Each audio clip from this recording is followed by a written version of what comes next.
guys, welcome to my channel Himachali Wisdom. So in the last lecture we have discussed about the different moments of the winds, and we have discussed about the different weathers and the climate conditions and how the movement of the winds arises in our earth surface. तो अगर आपको मेरा last lecture देखना है then I will give you link on the i button, आप वहाँ पे click करके मेरे लास्ट लेक्चर को देख सकते हो.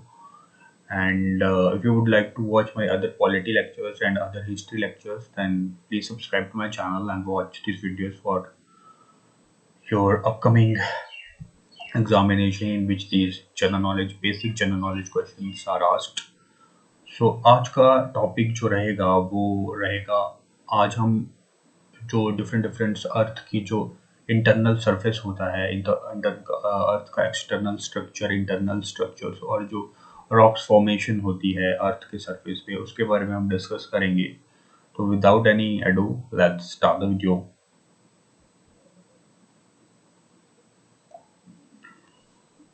तो आज हम इंटरनल स्ट्रक्चर ऑफ अर्थ के बारे में पढ़ेंगे. तो इस लेक्चर में हम we are going to discuss about the different layers of the earth surface, that is atmosphere के नीचे का जो जहाँ पे जो हमारा बायोस्फीयर है, जो हमारे लिविंग ऑर्गेनिजम्स हम रहते हैं, that is on the crust के बारे में हम पढ़ेंगे. देन क्रस्ट के अंदर क्या रहता है, मेंटल, उसके बारे में पढ़ेंगे. उसके बाद धीरे धीरे हम जो अर्थ का इंटरनल स्ट्रक्चर है, अर्थ अंदर से किस तरह का स्ट्रक्चर शो करती है, उसको देखेंगे. और साथ ही हम देखेंगे जो अर्थ का जो सॉलिड फॉर्मेशन जो क्रस्ट बनता है, जो कि डिफरेंट तरह के रॉक्स से बनता है. तो रॉक्स के बारे में हम एक एक करके देखेंगे कि रॉक्स की क्या क्या डिफरेंट टाइप्स रहती हैं. So let's start the video.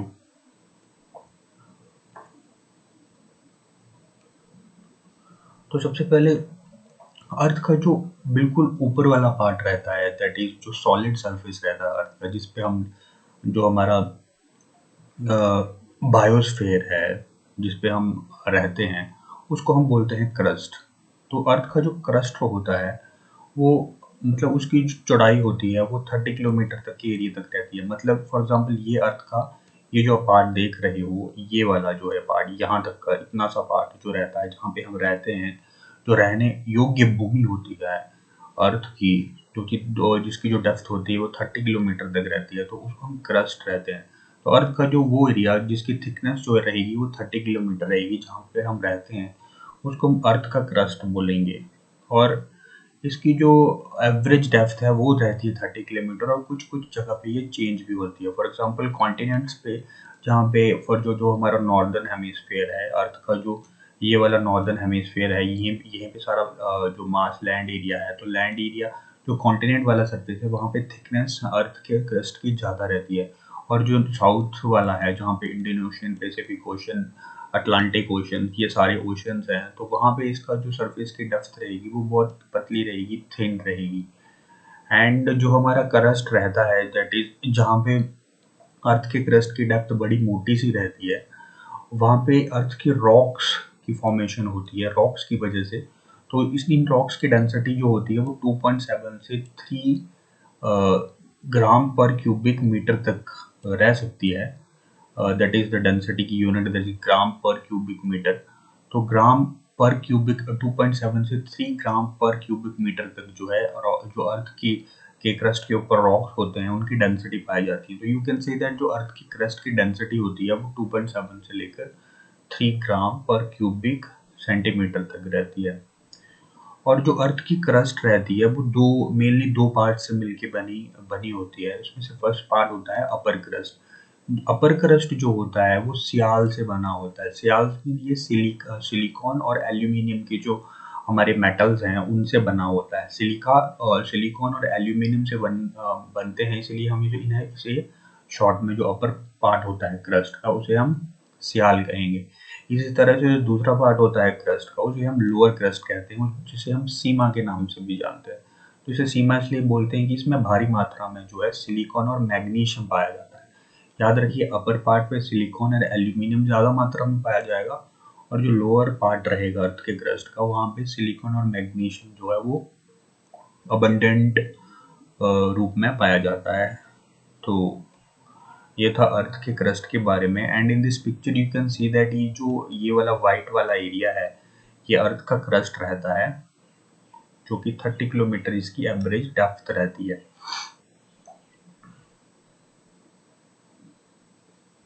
अब हम देखेंगे नेक्स्ट जो अर्थ का सरफेस होता है, यानी कि जो क्रस्ट के नीचे वाला एरिया होता है वो क्या होता है। जो अर्थ के नीचे वाला जस्ट एरिया होता है, यानी कि ये वाला जो एरिया आप देख रहे हो रेड में, ये वाला एरिया रहेगा हमारा क्रस्ट में आ गया, और ये वाला जो होगा एरिया ये आएगा हमारा मेंटल। तो जो मेंटल होता है अर्थ का, इसकी जो डेंसिटी होती है वो कंपैरेटिवली क्रस्ट से बहुत ज़्यादा रहती है, इनकी थिकनेस बहुत ज़्यादा रहती है। दैट इज की डेंसिटी 3.0 से 4.7 ग्राम पर क्यूबिक मीटर तक रहेगी। एंड क्रस्ट के सरफेस के बाद जो है इसकी जो डेप्थ की जो डिस्टेंस होता है वो 2900 किलोमीटर तक रहती है। You can imagine that after यहाँ जो अर्थ का क्रस्ट रहेगा उसकी डेप्थ रहेगी 30 किलोमीटर तक, लेकिन जो अर्थ के क्रस्ट के नीचे वाला पार्ट रहता है, दैट इज जो मेंटल होता है, उसकी जो थिकनेस रहती है वो 2900 किलोमीटर तक रहती है। यानी कि जो ये थिकनेस है ये 2900 किलोमीटर तक रहेगी। ये पिक्चर एक तरह से अर्थ को काट के बताई गई है कि अर्थ जो है किस तरह से बिहेव करती है अगर उसको दो जो है वो सेमी सर्कल्स में काटा जाए। तो this is the part of the one semi circle, और इसको हम डिफरेंट जो है, ताकि हम पार्ट्स को अर्थ के इंटरनल स्ट्रक्चर को जो है स्टडी कर सकें, इसलिए इसको डिफरेंट पार्ट्स में डिवाइड किया गया है। तो ये था अर्थ के मेंटल के बारे में। तो मेंटल की जो डेप्थ होती है वो 2900 किलोमीटर तक रहती है। यहाँ से आपको यही इंपॉर्टेंट क्वेश्चन याद रखना है जो कि एग्जामिनेशन में फ्रिक्वेंटली पूछा जाता है।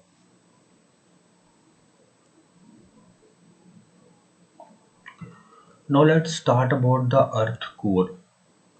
अर्थ के क्रस्ट के बाद मेंटल आता है, मेंटल के बाद आता है अर्थ का कोर। तो जो अर्थ का कोर होता है ये ऑब्वियस है कि ये क्रस्ट और मेंटल की कंपैरेटिवली और ज़्यादा डेंस होगा।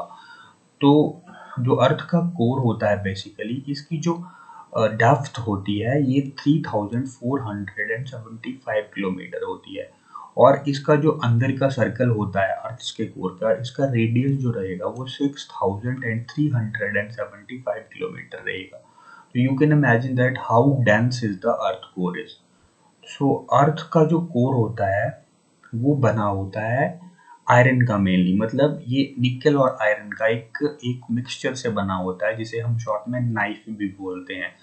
तो अर्थ के कोर में मेनली ये दो मेटल्स जो हैं भारी मात्रा में पाए जाते हैं, इसीलिए आयरन की प्रेजेंस होने के कारण जो है एक तरह से अर्थ जो है एक मैग्नेट की तरह कार्य करती है, जिससे कि ग्रेविटेशनल पुल जो है जनरेट होता है, जिससे ग्रेविटी की वजह से जो है हम जो है अर्थ के सरफेस पर टिक पाते हैं, due to the presence of these two metals in the earth core. तो अर्थ का जो कोर होता है ये भी दो पार्ट से मिलके बना होता है। तो अर्थ का जो कोर होता है इसको हम दो पार्ट्स में डिवाइड करते हैं। पहला रहता है अपर पार्ट, जिसे कि हम आउटर कोर बोलेंगे, और जो आउटर कोर होता है अर्थ का वो लिक्विड स्टेट में होता है, यानी कि ये पिघली हुई स्टेट में होता है, क्योंकि अर्थ का जो इंटरनल टेम्परेचर रहता है अर्थ के कोर में वो बहुत ज़्यादा होता है। इतना ज़्यादा होता है कि you can imagine the earth का जो टेम्परेचर होता है जो अर्थ के कोर का वो 5000 डिग्री सेल्सियस तक हो सकता है। तो एक तरह से हम जो हैं वो जो है एक तरह से चलती फिरती जो भट्टी के ऊपर हम बसते हैं। You can imagine that in a common sense. So जो आउटर कोर रहता है अर्थ के सॉरी जो अर्थ के सरफेस का आउटर कोर रहेगा वो लिक्विड स्टेट में रहेगा, और जो सेकेंड जो पार्ट रहेगा अर्थ के कोर का उसे हम इंटरनल कोर कहते हैं, जो दैट इज लोअर पार्ट। जो इंटरनल कोर रहेगा अर्थ का वो सॉलिड स्टेट में रहता है। तो ये दो जो हैं पार्ट हैं जो कि अर्थ के कोर को डिवाइड करते हैं, upper core and the lower core. जो अपर कोर रहेगा वो लिक्विड स्टेट में रहेगा, और जो इनर कोर रहेगा वो सॉलिड स्टेट में रहेगा। एंड जो अर्थ के कोर की डेंसिटी रहती है वो क्रस्ट और मेंटल से भी कहीं ज़्यादा होती है, क्योंकि ये बहुत ज़्यादा डेंस रहता है। तो इसकी डेंसिटी जो है वो जो है अप्रोक्सीमेटली 13 ग्राम पर क्यूबिक मीटर तक चली जाती है कंपैरेटिवली, अगर क्रस्ट और मेंटल से इसको कंपेयर करें तो। और as we have already discussed that earth का जो कोर होता है उसका टेम्परेचर जो रहता है वो 5000 डिग्री सेल्सियस तक रहता है, तो बहुत गर्म होता है अर्थ का कोर। तो इसको हम डायग्राम की हेल्प से देखते हैं कि अर्थ का कोर किस तरह से दिखता है। तो आप ये देख सकते हो, ये व्हाइट वाला पार्ट पोर्शन है ये क्रस्ट है, ये येलो वाला पार्ट जो है ये मेंटल है, और ये जो आप देख रहे हो ऑरेंज और रेड वाला पार्ट जो है ये रहता है हमारा कोर। तो जो कोर रहता है ये दो हिस्सों में डिवाइड होता है, ये होता है आउटर कोर। तो आउटर कोर ये जो ऑरेंज वाला हिस्सा है इसलिए दिखाया गया है क्योंकि ये लिक्विड पार्ट में रहेगा, और जो अर्थ का बिल्कुल अंदर वाला पार्ट रहेगा ये रहेगा इनर कोर जो कि सॉलिड स्टेट में रहता है। So these are the two differentiations of the core of the earth in outer core and inner core। तो ये थे कुछ अर्थ के जो इंटरनल स्ट्रक्चर था कि अर्थ जो है किस तरह से बिहेव करती है, कितने कितने इंटरनल जो अंदरूनी हिस्सा किस तरह से अर्थ का दिखाई देगा। अब हम देखते हैं अर्थ के क्रस्ट के बारे में कि अर्थ का जो क्रस्ट रहता है जो कि 30 किलोमीटर वाला एरिया रहता है वहाँ पे किस वजह से जो वो है वो सॉलिड रहता है। तो इसलिए सॉलिड रहता है क्योंकि अर्थ के क्रस्ट बहुत तरह की रॉक्स पाई जाती हैं। तो पीरियोडिकली टाइम के साथ जो है ये इन रॉक्स की फॉर्मेशन होती है वॉल्केनिक एक्टिविटीज की वजह से। तो इन रॉक्स को डिफरेंट डिफरेंट टाइप्स में डिवाइड किया गया है, तो इसको हम देखते हैं। तो रॉक्स जो होती हैं अर्थ के क्रस्ट पे पाई जाती हैं और डिफरेंट डिफरेंट वॉल्केनिक एक्टिविटीज से ये रॉक्स बनती हैं। और ये रॉक्स जो होती हैं डिफरेंट डिफरेंट तरह की होती हैं। तो ये सबसे पहला हमारे पास इग्नियस रॉक आती है, देन हमारे पास सेडिमेंट्री रॉक्स आती है, देन हमारे पास मेटामॉर्फिक रॉक्स आती है। तो एक एक करके हम इन रॉक्स के बारे में डिस्कस करेंगे in the brief. So let's start. तो सबसे पहले हमारे पास आता है इग्नियस रॉक। तो जैसा कि इसके नाम से पता चल रहा है इग्नियस रॉक जो इग्नाइट, इट मीन्स इग्नाइट मतलब कि जो हमारी वॉल्केनिक एक्टिविटीज होती हैं हमारे अर्थ के सरफेस पे, जो वॉल्केनोज होते हैं जो ज्वालामुखी फटते हैं उनके फटने से जो लावा और मैग्मा निकलता है तो उनसे इन रॉक्स की फॉर्मेशन होती है। तो जो इग्नियस रॉक होती है ये मेनली दो तरह की तरीकों से बनती हैं, एक तो होगी एक्सटर्नल इरप्शन की वजह से और दूसरी होगी इंटरनल इरप्शन की वजह से। तो इनको जानने से पहले हमें ये जानना होगा कि लावा और मैग्मा क्या होता है। जो लावा होता है, सबसे पहले देखते हैं लावा के बारे में। तो जो लावा होता है वो ज्वालामुखी जब फट जाती है तो ज्वालामुखी के फटने से जो वो लिक्विड वाला पार्ट निकलता है, जो लिक्विड जो फायर होती है वो जो होता है वो लावा होता है।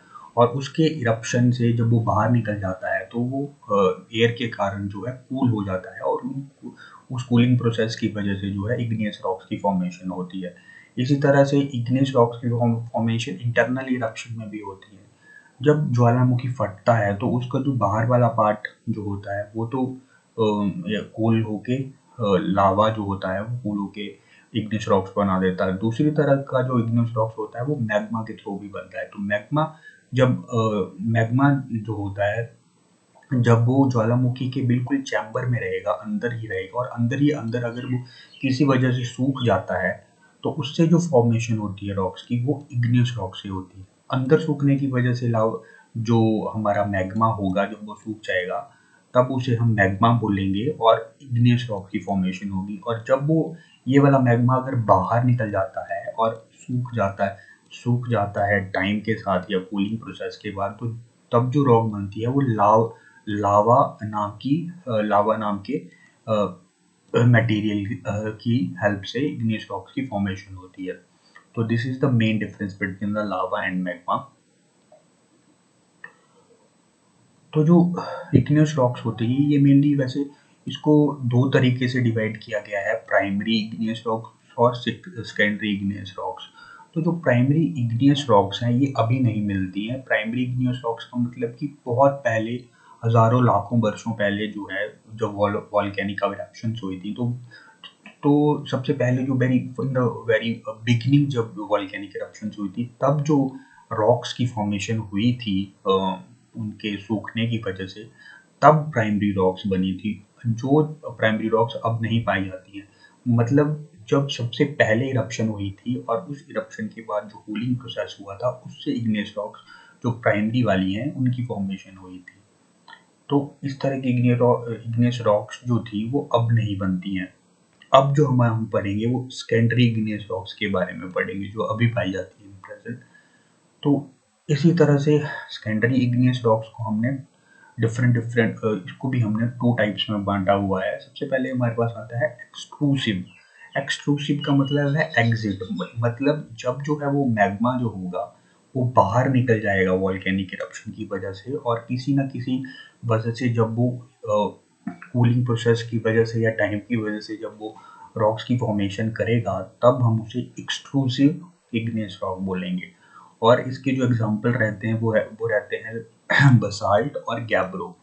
इसी तरह से इंट्रूसिव मीन्स के इंटरनल इरप्शन की वजह से, मतलब अर्थ के सरफेस के अंदर अंदर ही जब लावा जो मैग्मा है वो पिघलता रहता है और कुछ समय के बाद जो है किसी कूलिंग प्रोसेस से या किसी इंटरनल सरफेस एक्टिविटीज की वजह से वो जब सूख जाता है, तो सूख के जब वो जो इग्नियस रॉक्स बनाएगा तो उसको हम बोलेंगे इंट्रूसिव इग्नियस रॉक्स। तो जो इंट्रूसिव इग्नियस रॉक्स है वो इंटरनल जो वॉल्केनिक इरप्शंस होती हैं उसकी वजह से बनती हैं, और जो एक्सक्लूसिव इग्नियस रॉक्स होती हैं वो एक्सटर्नल जो वॉल्केनिक इरप्शंस होती हैं उसकी वजह से बनती हैं। तो जो इंट्रूसिव इग्नियस रॉक हैं उसके कुछ एग्जांपल्स हैं, like we have granite and gabbro are the main example of the जो हमारी इंट्रूसिव इग्नियस रॉक्स रहेंगी। तो इग्नियस रॉक्स को हम एक डायग्राम की सहायता से देखते हैं। आप देख सकते हो कि ये जो है एक वॉल्केनो है, और इस वॉल्केनो से ये जो बाहर निकल रहा है ये लावा रहेगा, और ये जब लावा बाहर निकल के ऐसे बाहर फूटेगा और कुछ समय के बाद ये जो लिक्विड वाला पार्ट है ये सूख के ये वाली चट्टानें जो बनेगी तो ये बनेगी हमारी एक्सट्रूसिव रॉक्स। और जब यही लावा जब अंदर रहता है वॉल्केनो के तो इसको हम मैग्मा बोलते हैं। तो ये वाला मैग्मा चैम्बर आप देख रहे हो, तो जब ये मैग्मा चैम्बर जो है अंदर ही अंदर जो है लीक होता रहता है अर्थ के सरफेस तक। तो फॉर एग्जांपल आप देख सकते हो कि यहाँ से जो है मैग्मा जो निकल कर जो है अर्थ के सरफेस के नीचे ही किसी प्रोसेस की वजह से ये जो है चट्टान की फॉर्मेशन कर ले रहा है, तो ये बनेगी इंट्रूसिव इग्नियस रॉक। तो ये बनेगी इंट्रूसिव इग्नियस रॉक्स, और ये जो ऊपर वाला जो लावा सूख कर बनाएगा ये बनेगी एक्सट्रूसिव इग्नियस रॉक्स। मतलब एक्सट्रूसिव इग्नियस रॉक्स बनेगी अर्थ के सरफेस के ऊपर ये वाला, और इंट्रूसिव इग्नियस रॉक्स बनेगी अर्थ के सरफेस के नीचे। तो with the help of the diagram I hope आपको ये समझ में आया होगा। सो इग्नियस रॉक्स के बारे में हम एक बार नज़र मार लेते हैं, इग्नियस रॉक्स किस तरह से दिखती हैं। तो यह बसाल्ट जो कि इग्नियस रॉक्स है ये कुछ इस तरह की दिखती है। ये गैब्रो है ये इस तरह से दिखती है। इस तरह से ग्रेनाइट है ये इस तरह से दिखती है। और ये कुछ और इग्नियस रॉक्स को आप पिक्चर में देख सकते हो। This is all about the igneous rocks that founded in the earth surface. Now let's discuss about the sedimentary rocks. तो जो सेडिमेंट्री रॉक्स रहती हैं ये जो रहती हैं ये इग्नियस रॉक से बिल्कुल डिफरेंट तरह की रॉक्स होती हैं। हालांकि ये भी बनती ये उसी से प्रोसेस से हैं, लेकिन जो सेडिमेंट्स रॉक्स होती हैं ये लेयर पे लेयर डेपोजिशन की वजह से बनती हैं। फॉर एग्जांपल इसमें क्या रहता है कि कोई चट्टान होगी पहले से इग्नियस रॉक्स कोई होगी, उसके ऊपर एयर की वजह से या टाइम की वजह से जो है लेयर बनती जाती है, लेयर्स के ऊपर लेयर डेपोजिशन होती जाती है इस तरह से। तो इन लेयर के बनने से जो रॉक्स बनती हैं टाइम के साथ वो होती है सेडिमेंट्री रॉक्स। और ये जो सेडिमेंट्री रॉक्स होती हैं इनके बनने का प्रोसेस जो रहता है वो हज़ारों लाखों वर्ष पुराना रहता है। मतलब बहुत टाइम लेती हैं सेडिमेंट्री रॉक्स बनने के लिए, क्योंकि इसमें डेपोजिशन ऑफ लेयर्स होती हैं लेयर्स के ऊपर, और प्रेशर के कारण दबने के कारण ये लेयर जो है कॉम्यूटेटिव होके एक तरह से इंटीग्रेट होके एक बड़ी सी रॉक्स बनाएंगी जिसे हम बोलेंगे सेडिमेंट रॉक्स। मतलब जो लेयर्स के बनने से जो प्रेशर जनरेट होता है, तो प्रेशर के जनरेट होने से जब सेडिमेंट जो रॉक्स बनेंगी उन्हें हम सेडिमेंट्री रॉक्स कहते हैं। और सेडिमेंट्री रॉक्स में क्या रहता है कि कभी कभी इन लेयर्स के बीच में जो है कुछ प्लांट्स और जो एनिमल्स रहते हैं, फॉर एग्जांपल जैसे हम जो डायनासोर्स वगैरह थे कुछ लाखों सालों पहले, और जो उस ज़माने के जो प्लांट्स थे, इनके जो अवशेष रहते हैं ये दब जाते हैं, और ये अवशेष इसी तरह से दबे रहते हैं, तो इससे हमें जो अर्थ का इंटरनल स्ट्रक्चर है उसकी स्टडी करने के लिए बहुत हेल्प मिलती है। तो डायनासोर्स के जितने भी अवशेष अभी एट प्रेजेंट जो ज्योग्राफी वाले साइंटिस्ट होते हैं वो ढूंढते हैं, ये सेडिमेंट्री रॉक्स में ही हमें मिलते हैं। तो ये सेडिमेंट्री रॉक्स की लेयर्स में डिपॉजिट हो जाते हैं टाइम के साथ और प्रिजर्व रहते हैं। तो तो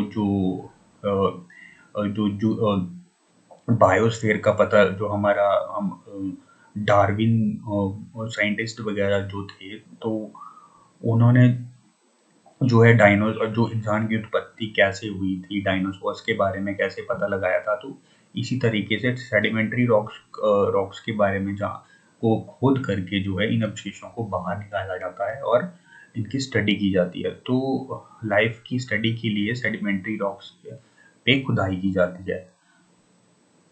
तो सेडिमेंट्री रॉक्स के एग्जांपल्स के बारे में अब हम देखते हैं।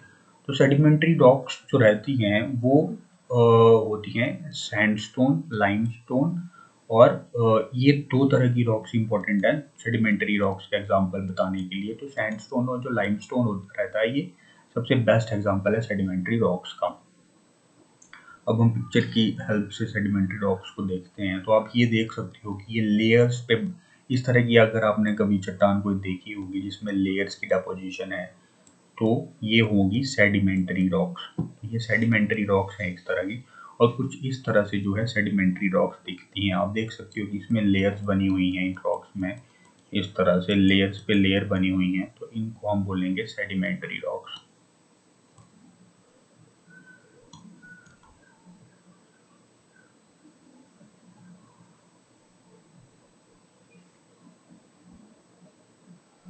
अब हमारे पास लास्ट जो रॉक आती है, लास्ट जो फॉर्मेशन होती है, जो हमारे पास रॉक्स होती हैं वो होती हैं मेटामॉर्फिक रॉक्स। तो मेटामॉर्फिक रॉक्स का मतलब इसके नाम से ही है कि इसमें मेटामॉर्फिज्म होता है। इट मीन्स कि जैसे कि सेडिमेंट्री रॉक्स में लेयर्स के ऊपर लेयर की डेपोजिशन होने के साथ टाइम और प्रेशर के कारण जो है रॉक्स की फॉर्मेशन होती है, और जब सेडिमेंट्री रॉक्स और जो इग्नियस रॉक्स हैं हमारे पास जो हैं, ये टाइम के साथ अगर इनमें कोई चेंज आता है, मतलब बहुत ज़्यादा टाइम के साथ, हज़ारों लाखों सालों के बाद, या किसी प्रेशर के वजह से अगर इग्नियस रॉक्स और सेडिमेंट्री रॉक्स चेंज होती हैं, तो ये चेंज होके मेटामॉर्फिक रॉक्स बनाती हैं। तो मेटामॉर्फिक रॉक्स कुछ नहीं है but it is the end result of the formation of the igneous rocks and the sedimentary rocks due to some time and due to some pressure। तो metamorphic rocks जो हैं उसका अगर हम एग्जांपल देखना चाहें, तो अब हम देखते हैं मेटामॉर्फिक रॉक्स के एग्जांपल्स के बारे में। तो फॉर एग्जांपल सबसे पहले हमारे पास आता है इग्नियस रॉक। तो जो इग्नियस रॉक्स का जो ग्रेनाइट होता है वो मेटामॉर्फिक एक्टिविटीज होने के बाद जो है गिनीज में कन्वर्ट हो जाता है। इसी तरह से जो सेडिमेंट्री रॉक्स का जो लाइमस्टोन रहता है, लाइमस्टोन एक सेडिमेंट्री रॉक्स है, ये मेटामॉर्फिज्म होके जो है मार्बल बनती है। तो जो हम घरों में मार्बल का यूज करते हैं वो कुछ नहीं होता है बट सेडिमेंट्री रॉक्स का मेटामॉर्फिक जो है वो टाइप रहता है। इसी तरह से हमारे पास है इग्नियस रॉक। सो इग्नियस रॉक्स जो होती हैं और उसमें जो बसाल्ट रहता है वो मेटामॉर्फिज्म होके जो है होमलैंड बनाता है। इसी तरह से जो सैंडस्टोन रहता है जो कि एक सेडिमेंट्री रॉक्स है, ये मेटामॉर्फिज्म के बाद जो है क्वार्टजाइट बनाता है। तो ये थे कुछ एग्जांपल जो कि सेडिमेंट्री रॉक्स और इग्नियस रॉक्स जो है मेटामॉर्फिक होके जो है मेटामॉर्फिक रॉक्स बनती हैं। So let's see some of the pictures of the metamorphic rocks, how it looked like। तो ये हैं मेटामॉर्फिक रॉक्स।